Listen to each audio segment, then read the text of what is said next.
चेंबूरच्या वाशीनाका परिसरामध्ये एफडीएनं मोठी कारवाई केलेली आहे। प्रयागनगर परिसरामधील पार्ले फ्रुटी कंपनीच्या गोदामावर छापा टाकण्यात आला। संध्याकाळी 6 वाजता सुरू झालेली कारवाई पहाटेपर्यंत सुरू होती। ॲपी फ्रुटीसह 8 वेगवेगळ्या पदार्थांचे 260 बॉक्स जप्त करण्यात आले। एफडीएचे अधिकारी तुकाराम मुंडे यांच्याकडून महाराष्ट्र राज्यभरात वेगवेगळ्या ठिकाणी अन्न औषध प्रशासनाच्या विभागाच्या अंतर्गत धाडी टाकल्या जात आहेत। त्यामध्ये मुंबईमधील चेंबूर या विभागामध्ये देखील आज संध्याकाळपासून या संदर्भातली धाड आहे ती टाकण्यात आलेली आहे। या संपूर्ण गोडाऊनमध्ये आपण पाहिला तर मोठ्या प्रमाणात हा जो माल आहे तो या ठिकाणी एफडीएच्या अधिकाऱ्यांकडून पकडण्यात आलेला आहे। ॲपी फीज आणि त्यासोबतच फ्रुटीच्या हा एक्सपायरी झालेला संपूर्णपणे माल आहे तो ह्या गोडाऊनमध्ये ठेवण्यात आलेला होता।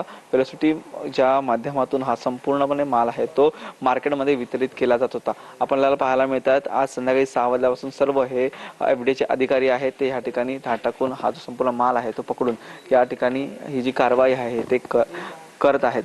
तुकाराम मुंडे यांच्या माध्यमातून या आधीच सांगण्यात आलेलं होतं की कुठलाही माल अशा पद्धतीचा आढळला तर त्या ठिकाणी कायदेशीर कारवाई आहे ती केली जाईल आणि याच कारवाईच्या अंतर्गत आपल्याला हे सर्व अधिकारी आहेत जे एफडीएचे या ठिकाणी आज संध्याकाळपासून संपूर्णपणे कामकाजाला लागलेले आहेत आणि यामध्ये ॲपी फीज आणि त्यासोबतच फ्रुटीचा मोठ्या प्रमाणात माल आहे तो पकडण्यात आलेला आहे। सध्या कारवाई आहे ती सुरू आहे।